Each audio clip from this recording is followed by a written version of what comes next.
reumatología infantil es muy importante. Pues yo no manejo niños, la verdad, porque para ser reumatólogo infantil uno tiene que hacer pediatría primero, ¿no? Son muchos años de pediatría y después recién hace la subespecialidad de reumatología infantil. Entonces, yo sobre todo lo que hago es, digamos, soy reumatóloga de pacientes grandes, ¿no? De adultos mayores de 16 años. Esta enfermedad es se presenta también, ¿no? En los niños. Es importante que ustedes sepan que los niños también pueden tener este tipo de enfermedades autoinmunes. Y obviamente tienen muchas complicaciones, ¿no? Pobrecitos. La enfermedad no les deja crecer, a veces les afecta la vista, a veces también tiene alta mortalidad, compromiso sistémico. Entonces, es importante que ustedes sepan, digamos, acerca de esta enfermedad.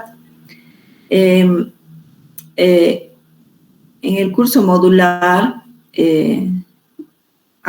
dentro de nuestra sociedad tenemos una reumatóloga infantil, que es la doctora Mariela Coronado. Ella hizo su especialidad en Buenos Aires, en el Hospital Gutiérrez, y es también pediatra. Entonces, ella actualizó muy bien su clase de artritis reumatoide juvenil, así es que lo voy a compartir con ustedes. Esto se presentó en el curso medular que pasó recién. Hubiera querido que más personas Buenas noches. Nuevamente.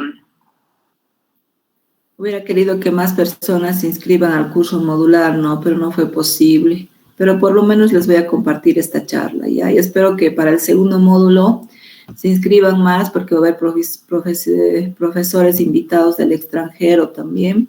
Y va a ser todo sobre diagnóstico de enfermedades autoinmunes, ¿ya? Es bueno, este tipo de cosas cultivan la mente y ayudan también, ¿no? A aprender un poco más. ¿Pueden ver el video? Sí, doctora. Sí, doctora. Bueno, entonces vamos a escuchar atentamente y después al final hacemos una discusión sobre lo que han entendido, si quieren hacer una pregunta. Ayer hubo una discusión, anoche tuvimos una discusión ayer diré en la tarde, por el tema de que confundían mucho, ¿no? La artritis reumatoide juvenil con la fiebre reumática, y no es lo mismo, pues ya eso tienen que saber. Así es que todas sus dudas yo se los voy a aclarar cuando termine de pasar el video, ¿ya? Aquí con ustedes voy a presentar otro tema que es muy frecuente en reumatología infantil, artritis idiopática juvenil. Esta es nuestra agenda. Hablaremos sobre generalidades, definición, epidemiología, etiopatogenia, manifestaciones clínicas, diagnóstico diferencial y complicaciones. Generalidades. La artritis idiopática juvenil es la enfermedad reumática crónica más común en la infancia.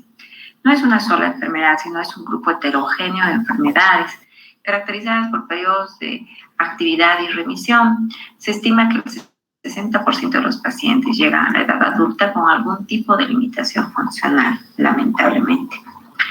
Estas enfermedades están relacionadas genética e inmunológicamente, pero fenotípicamente son diversas y que afectan las articulaciones y otras estructuras. A lo largo del tiempo ha habido diversas clasificaciones. La primera se ha establecido en 1972 por el Colegio Americano de Reumatología. Esta clasificación la denominó artritis reumatoide juvenil y dio 3 subtipos de la enfermedad. Esta clasificación fue revisada en 1977 y ese mismo año EULAR, que es el Grupo Europeo de Reumatología, emite una nueva clasificación donde clasifica 6 subtipos de la enfermedad.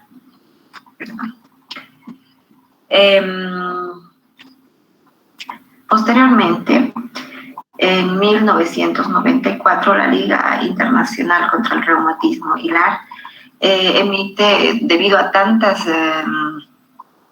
controversias o diferencias entre las dos clasificaciones anteriores, lanza una tercera clasificación. Esta clasificación fue revisada en 1997 y la última en el 2001.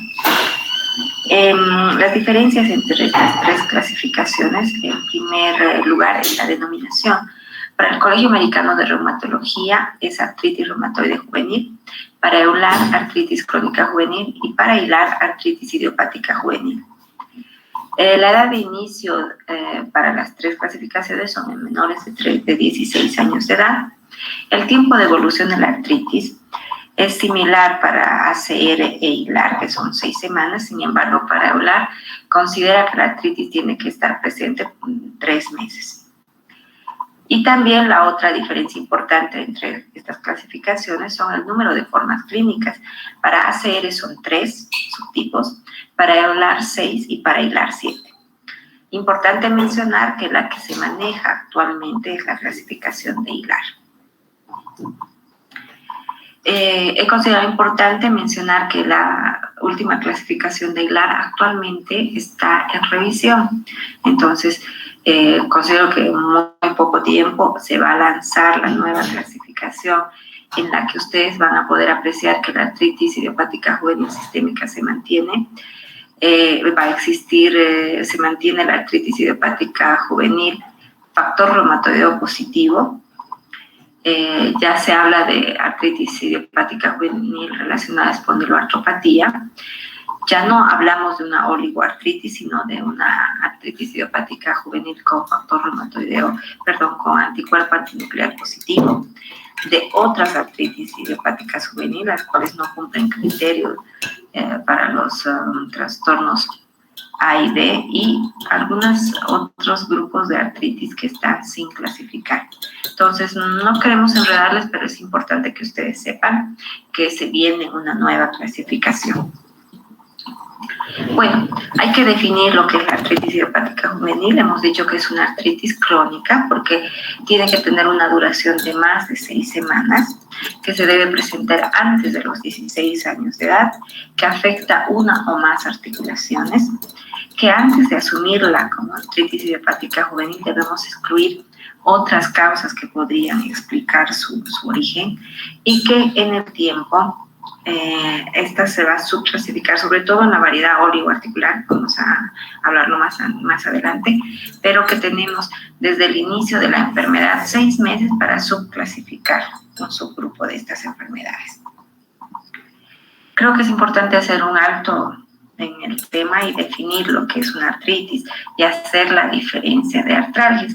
Artralgia es el dolor en una articulación y la artritis es la presencia de inflamación articular, la cual se define como limitación. Hay que aplicar todos nuestros conocimientos semiológicos y ahí vamos a observar que existe una limitación en el rango de movimiento, hay dolor a la palpación de la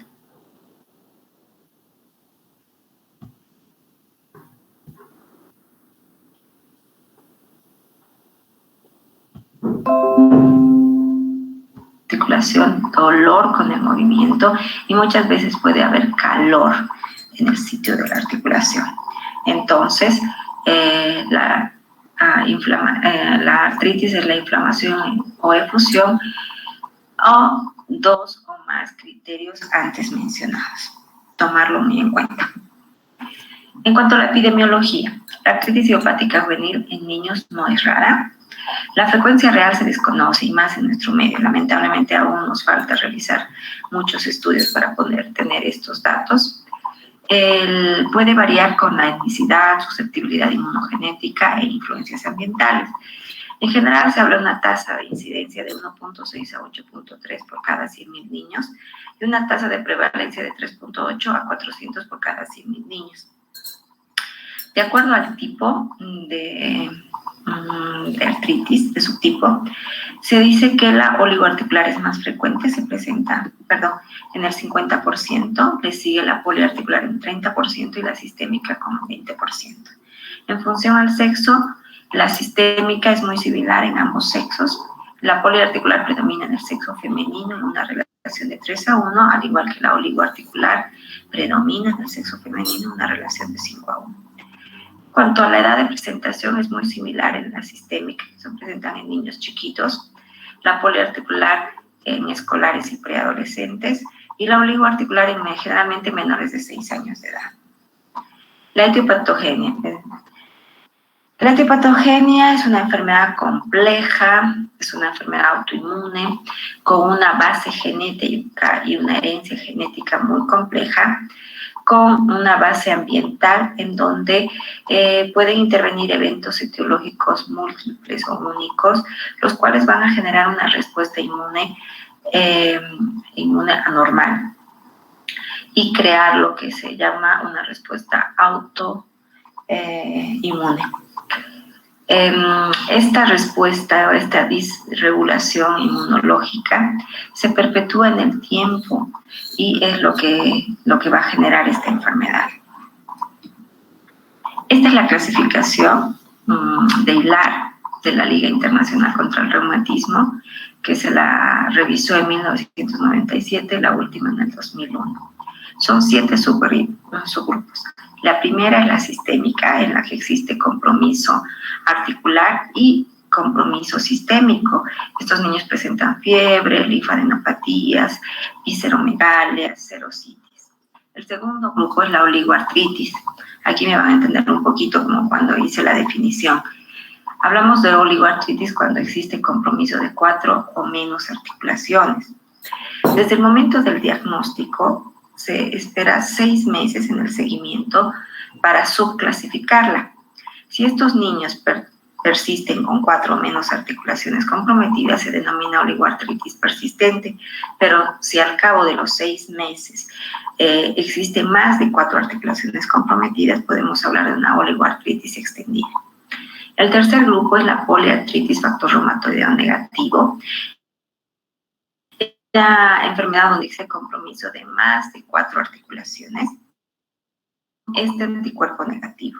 El cuarto grupo es la poliartritis factor reumatoideo positivo, es decir, más 4 articulaciones comprometidas con este anticuerpo positivo. En el quinto grupo está la artritis psoriásica, en el sexto grupo la artritis relacionada a entesitis y en el séptimo grupo están las indiferenciadas, es decir, que no se adaptan a ninguna de las categorías antes mencionadas o se adaptan a más de una de las categorías mencionadas. Esta es la que se maneja actualmente. A continuación describiremos cada una de los subgrupos. Empezaremos con la forma oligoarticular, como hemos mencionado, son aquella enfermedad donde existe compromiso de 4 o menos articulaciones. Es muy frecuente, la más frecuente, entre el 40 al 60%. Se presenta en la infancia temprana, generalmente en menores de 6 años. Predomina en el sexo femenino una relación de 5:1. Existe compromiso de grandes articulaciones. Las rodillas están comprometidas en el 75% de los casos. Compromiso de tobillos, codos. El curso, como hemos mencionado, puede ser persistente si al cabo de los 6 meses persisten las 4 o menos articulaciones comprometidas o si al cabo de los 6 meses se extiende, existe mayor de 4 articulaciones comprometidas. Se denomina oligoartritis extendida.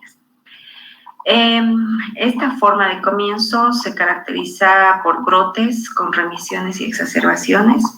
El 41% de estos pacientes presentan artritis persistente a más de 10 años. La serología presenta un factor reumatoideo negativo entre el 40 y 70% de los casos. Este dato es muy importante porque viene a ser como un factor de riesgo para el desarrollo de uveitis en los niños. Entonces, este anticuerpo es fundamental pedirlo en este tipo de artritis. La complicación, como he mencionado, es la iridociclitis crónica, que se presenta en el 50% de los casos en aquellos niños que tienen FAM positivo. La característica de esta uveitis es que es asintomática. Otra complicación es el sobrecrecimiento, puede existir escoliosis porque, como hemos mencionado, si existe compromiso de una sola articulación, que generalmente es la rodilla, puede existir estos problemas de escoliosis. El daño articular se presenta entre el 10 y el 20% de los pacientes. La uveitis, como hemos mencionado en este tipo, la uveitis es anterior, es asintomática y constituye el 6% de todas las uveitis. Generalmente es bilateral, entre un 67 y 89% de los casos, y el 90% se presenta en los primeros 7 años de la enfermedad. Entre el 65 y el 93% de los pacientes presentan este anticuerpo FAM positivo, que vendría a ser como el pronóstico empeorado para mayor riesgo de desarrollo de uveitis. ¿Cuáles son los factores de riesgo en estos pacientes que tengan este anticuerpo positivo, que sea el subtipo oligoarticular, que sea menor de 7 años al momento del diagnóstico y que tenga un menor tiempo de evolución de la enfermedad? Esto determina el grado de riesgo de estos pacientes y determina también el tiempo de seguimiento oftalmológico que se debe realizar. Si los pacientes presentan todos estos factores de riesgo, el control oftalmológico con lámpara de hendidura o biomicroscopía debería ser cada 3 meses su visita al oftalmólogo. Las complicaciones de las uveitis es lamentablemente una tercera parte puede llegar a la ceguera. Existen sinequias posteriores, catarata, glaucoma y edema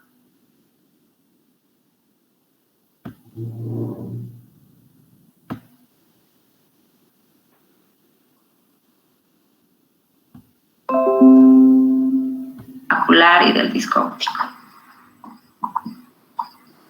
La otra forma es la poliarticular factor reumatoideo positivo.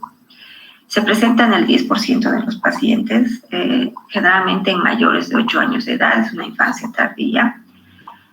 Predomina también en el sexo femenino, en una relación de 3:1. El compromiso articular es simétrico de grandes y pequeñas articulaciones. Generalmente están comprometidas las rodillas, muñecas, codos y tobillos.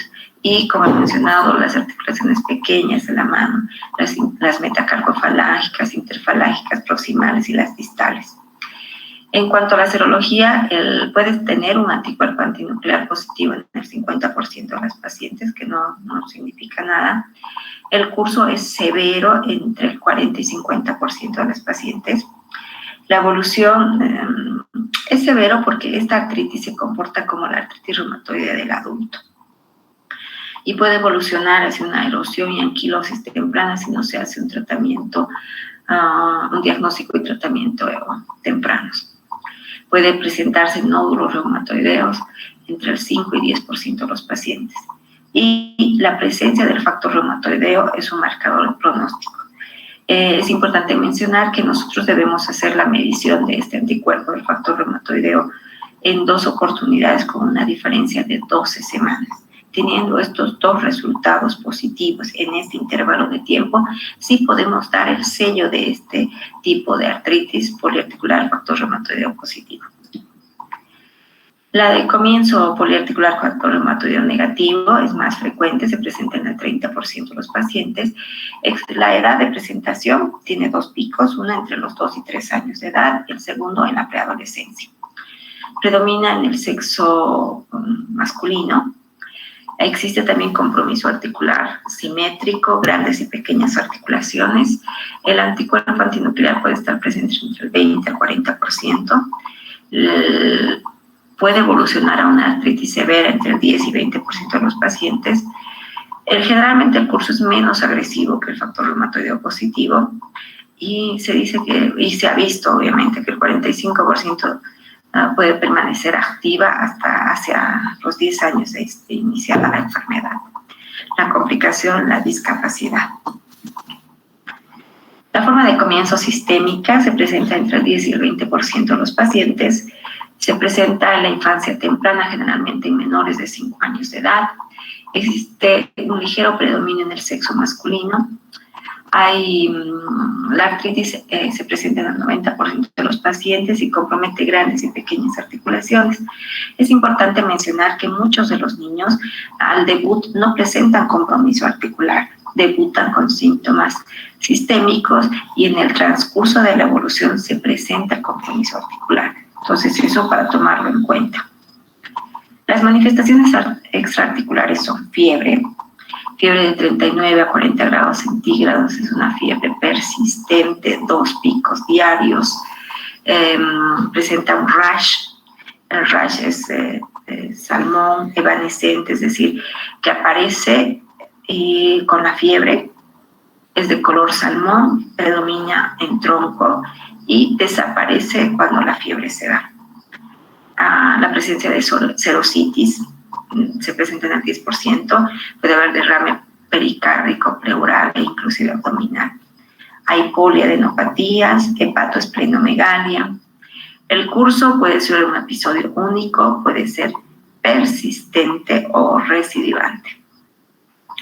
Las serologías presenta un factor reumatoideo generalmente negativo y el anticuerpo antinuclear puede estar presente hasta el 10% de los pacientes. Su evolución, el 60 al 70% remite y el 37% puede persistir activo en forma permanente. Menos del 50% de los niños presentan una artritis severa y la complicación más importante de este tipo de artritis es el síndrome de activación macrofágica y la amiloidosis, que se puede presentar entre el 1 y el 9%. Esta es la curva térmica que ustedes pueden apreciar, el pico en agujas, la fiebre diaria, las adenopatías pueden llegar a ese grado, el derrame pericárdico, el rash, para que ustedes puedan tener idea, y las visceromegalias, que son muy importantes. El compromiso articular generalmente, hay algunos pacientes que presentan compromiso poli o pausiarticular. El 80% puede tener compromiso de muñecas, rodillas y tobillos, y es menos frecuente el compromiso de caderas, temporomandibulares y columna cervical.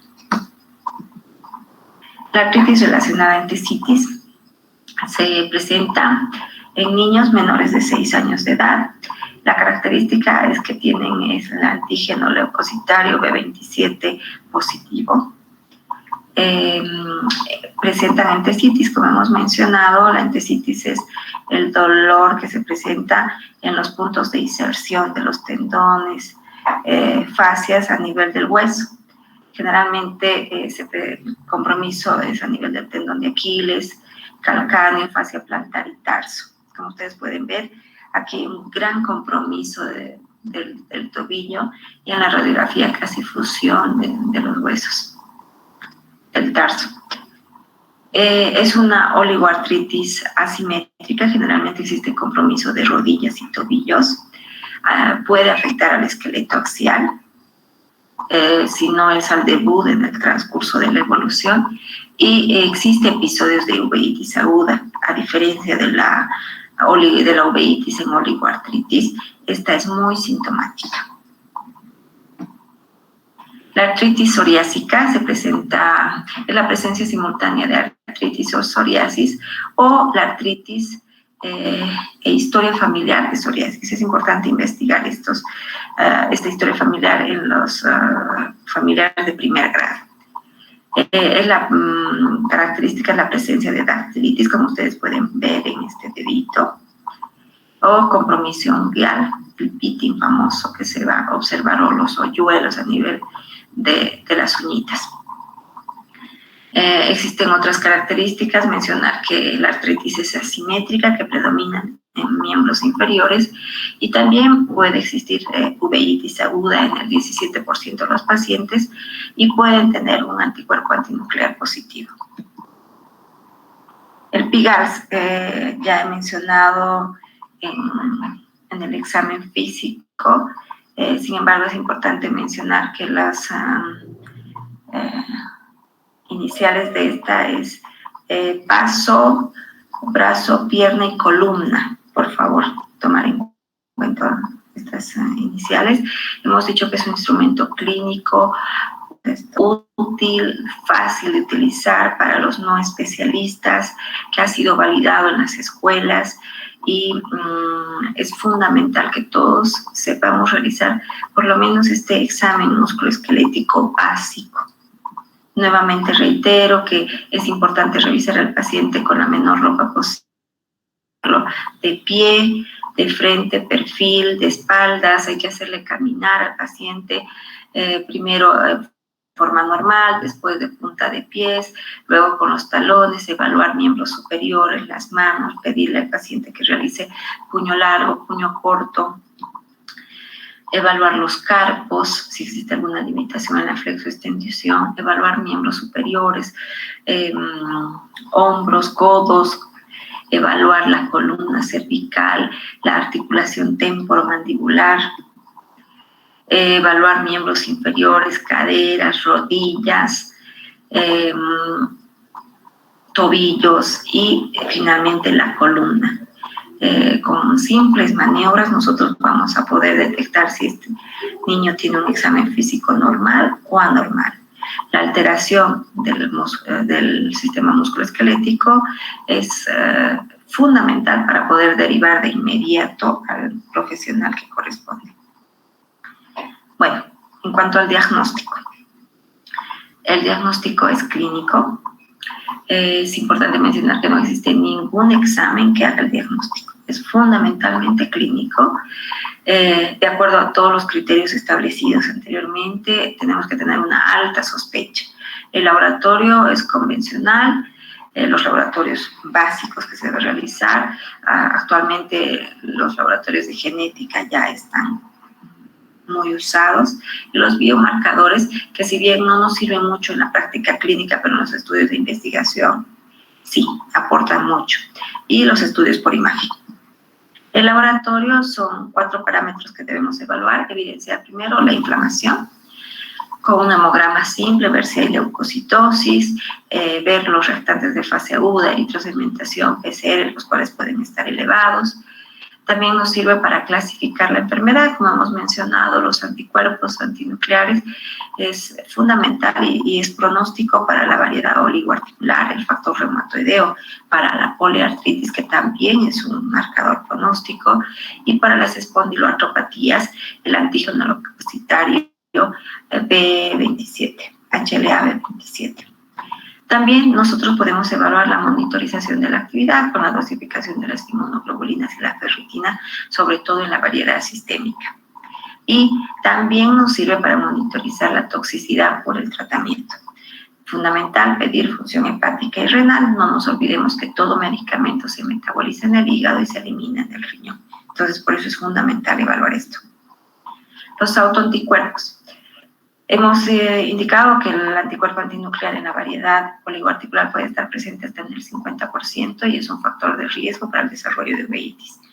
El factor reumatoideo está presente hasta el 12% y es un predictor de discapacidad porque se presenta como la artritis reumatoide del adulto. Puede existir mayores alteraciones radiológicas y dificultad en la remisión. Son pacientes difíciles de tratar. El anti-CCP o el péptido cítrico citrulinado no se utiliza mucho en pediatría, sin embargo, en la revisión de la clasificación se va a dar más prioridad a este. Como hemos mencionado, hasta un 10% puede ser positivo y si se realiza tiene 90% de sensibilidad y especificidad. En la última clasificación, en la clasificación en remisión, se está dando mucha importancia a este anticuerpo. Los estudios por imágenes tenemos la radiografía convencional, el ultrasonido, la tomografía, la gamografía y la resonancia.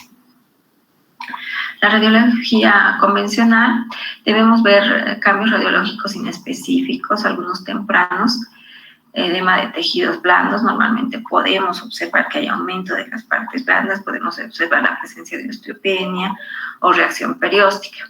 Y en etapas tardías podemos ver quistes óseos, erosiones y disminución del espacio articular. La resonancia nuclear magnética generalmente siempre debe ser solicitada por un reumatólogo pediatra, donde vamos a observar cambios tempranos como el edema óseo, erosiones tempranas, y en articulaciones de difícil acceso como las sacroiliacas nos sirven para monitorizar el tratamiento. La ecografía articular, no nos olvidemos que es operador dependiente, que nos sirve mucho para las articulaciones de difícil acceso, como son las caderas. Nos sirve para el seguimiento, para ver si existe o no actividad de la enfermedad, valoración de la actividad versus hipertrofia sinovial. Y últimamente la ecografía dirigida, ¿no? El hecho de infiltrar medicación en aquellas articulaciones para poder controlar la inflamación. Pasamos a lo que es el diagnóstico diferencial, y para esto nos tenemos que hacer 3 importantes preguntas. 1. Características del dolor. ¿Este dolor es mecánico o es inflamatorio? Otro, el curso de la inflamación. ¿Es agudo o es crónico? No nos olvidemos que para catalogarlo como crónico debemos tener una duración de artritis de 6 semanas. Si no es así, lo catalogamos como agudo. Y tomar en cuenta el número de articulaciones inflamadas. Entonces, estamos frente a una articulación inflamada, entonces tenemos que ver cuántas articulaciones son. Si es una monoartritis, de 1 a 4 hemos dicho oligoartritis, y más de 5 articulaciones, 5 o más articulaciones, poliartritis. Bueno, estamos frente a una monoartritis, y ahí, ¿qué tenemos que hacer? Preguntarnos si hay síntomas sistémicos. La fiebre es fundamental. Si esta está presente, sospechar de una infección. Lo más frecuente es una artritis séptica o una artritis reactiva. Si no es así, estamos frente a una sinovitis transitoria. Si el escenario es diferente, es una monoartritis sin síntomas sistémicos, fiebre negativa, podemos sospechar de una hemofilia, una tuberculosis, una causa traumática o inicio de una artritis idiopática juvenil. Si estamos frente a una poliartritis con síntomas sistémicos, fiebre, lo primero que tenemos que descartar es infección. Infección viral, bacteriana, estamos frente a una fiebre reumática, hay que estudiarla. También podemos estar frente a un cuadro de malignidad o una causa reumatológica, inicio de una artritis idiopática juvenil o un lupus. Y si estamos frente a una poliartritis con fiebre sin antecedentes de síntomas sistémicos, indagar causa reumatológica. El tratamiento. El tratamiento es multidisciplinario. El objetivo inmediato del tratamiento es aliviar las molestias, preservar la función de la articulación, prevenir las deformidades y controlar la inflamación. Y a largo plazo, ¿qué queremos? Lograr la remisión de la enfermedad, minimizar los efectos secundarios de la enfermedad y tratamiento, promover el crecimiento y desarrollo normal de nuestros niños, rehabilitar y educar.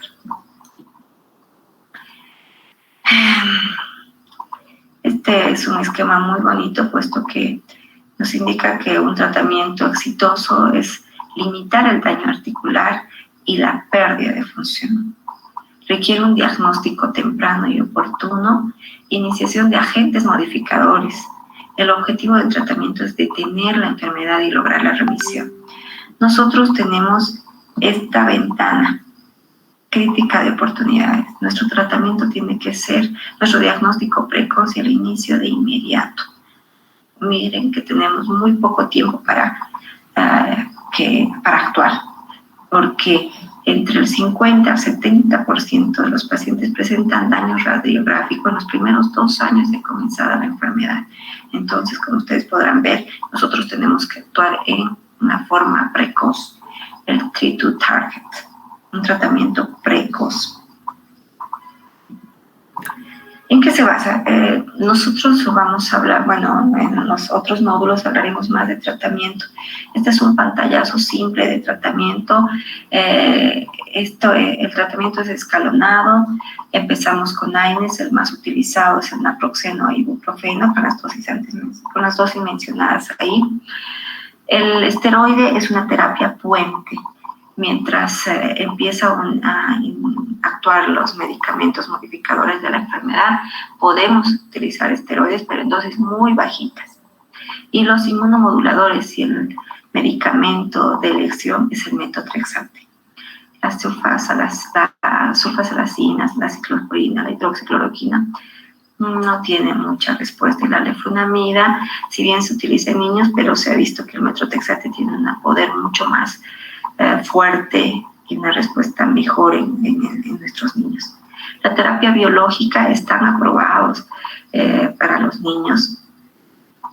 Los anti-TNF, etanercept, infliximab, los anti-CD20, el rituximab y las anti-interleuquina 6, que es el tocilizumab.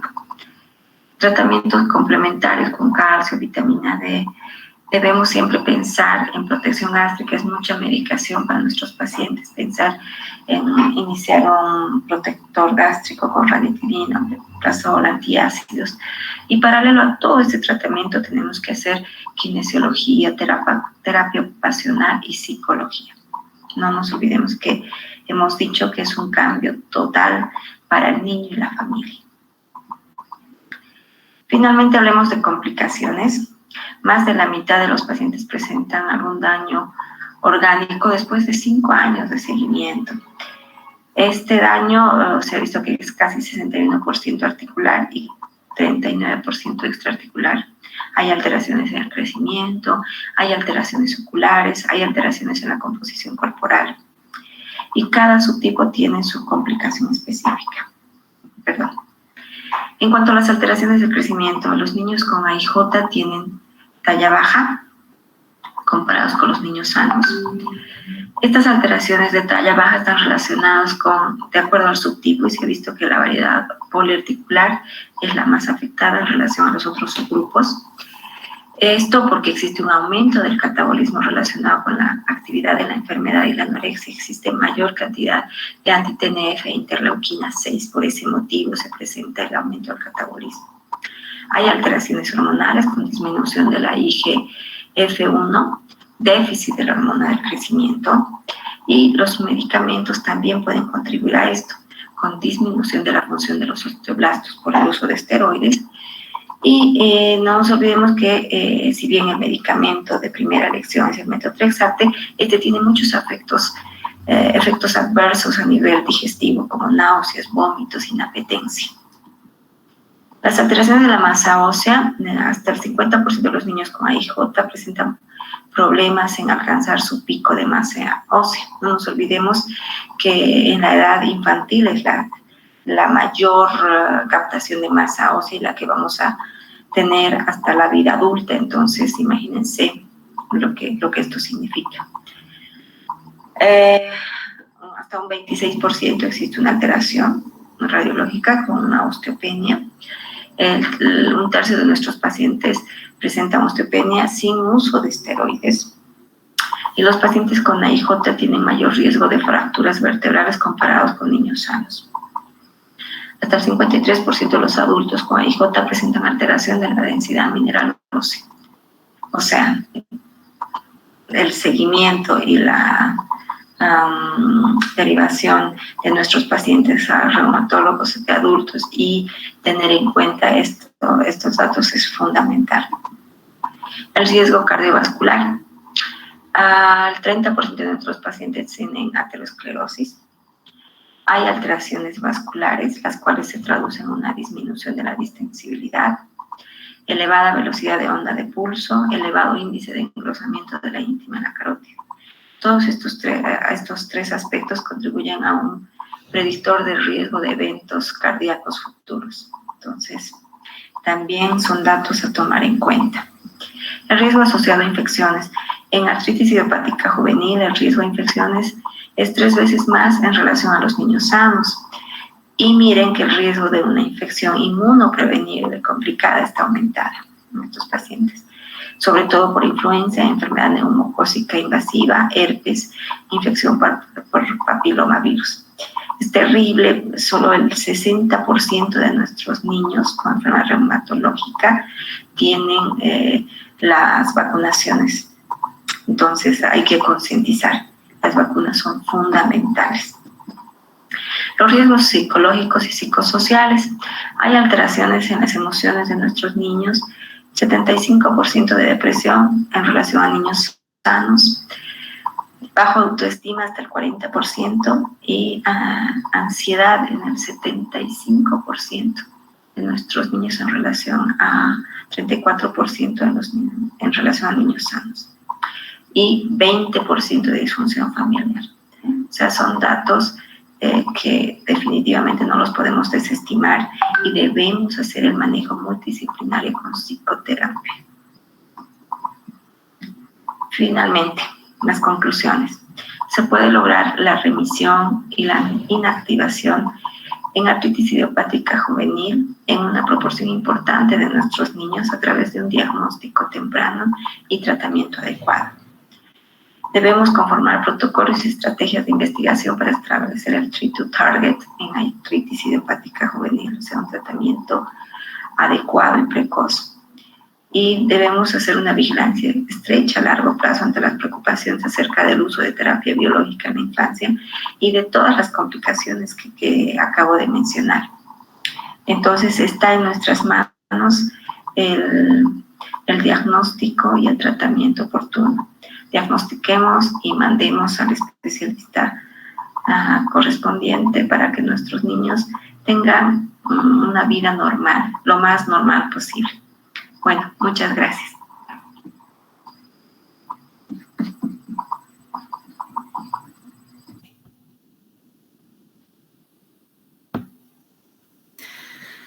Muy bien. ¿Alguien tiene alguna pregunta?